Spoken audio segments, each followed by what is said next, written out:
Well, he's a guy we targeted, and we were hoping he would be there for us.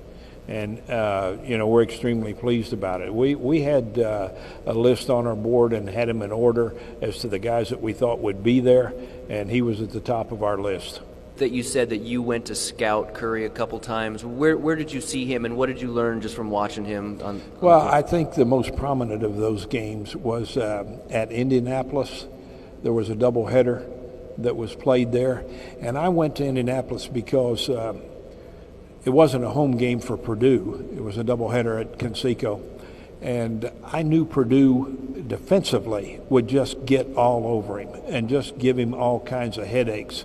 And I wanted to see how he would respond in a situation that way. And they did. They did exactly that. If you look up the box scores on that game, he really had a tough time.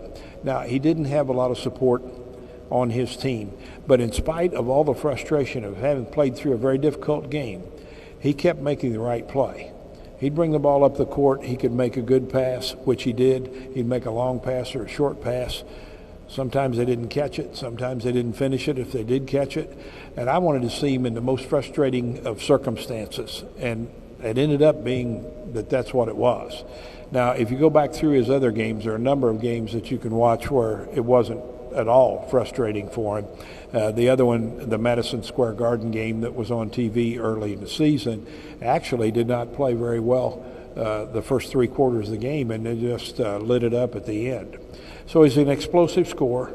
I think he will be a more consistent shooter at the next level. And I think he's just going to get up a whole lot of shots. He's going to get more and more consistent as his career goes along.